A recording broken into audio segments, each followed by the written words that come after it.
the basic thing to build a culture of innovation starts by defining or understanding what innovation is. By having that definition, that common basic definition or understanding what the term means will help, because the word innovation is complex by nature. When you speak to people about innovation, they start thinking and imagining, these sci-fi movies and these crazy things that they see in Hollywood. But I think what's important is to understand that innovation starts with improving the basic needs. If you look at the most successful or most innovative companies over the past few years, Uber is a taxi company. It solves the problem of inconvenience. You standing out in the rain or in a hot day, sunny day, you don't want to wait for your taxi, you just order it. Airbnb just resolves the problems of having to book a hotel. They're expensive. So most of these companies actually solve basic, simple problems. So when we start building a culture of innovation, we need to start promoting that idea, that innovation starts by resolving the basic needs.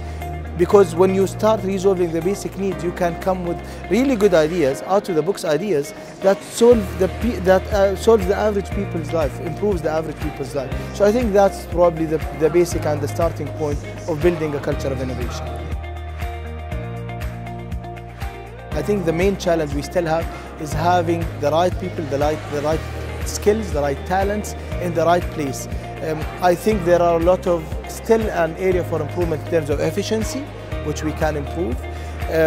I think there is an aspect where we can still be more consumer driven. I mean, innovation will work best when it solves a consumer problem. So there is that balance needed between being driven by a consumer need and being driven by the future potential need of a consumer. I think that balance is very important.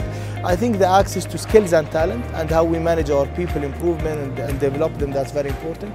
And the last point is inefficiency. We need to enhance, and there is a still area for improvement in terms of efficiency, because we are investing in major projects, major technology platforms like blockchain and open data, but we need to see how it will impact the consumer experience and the customers, the average people who live in Dubai. I think I'll go back to the same concept. I think the most important thing is to start looking at the basic problems, the simplest problems. Don't try to build everything in one day. Start solving the basic inconvenient problems, the simple problems that a consumer can face. That's one. Second, talk to consumers. Talk to the people who talk to consumers. I think one aspect, most of the innovations that we've seen are ideas that came out of people who are talking to consumers or consumers themselves. So having that direct interaction with the people that you serve, that you work with, your consumers, is very important. That's a second topic. Third, you have to be patient. 95% of your innovations fail. They are long-term investment, so you need to be patient.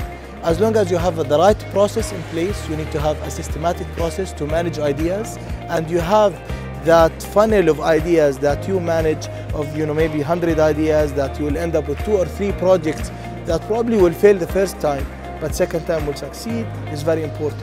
So you need to have these 3 pillars in the back of your mind as an entrepreneur in order to succeed in innovation.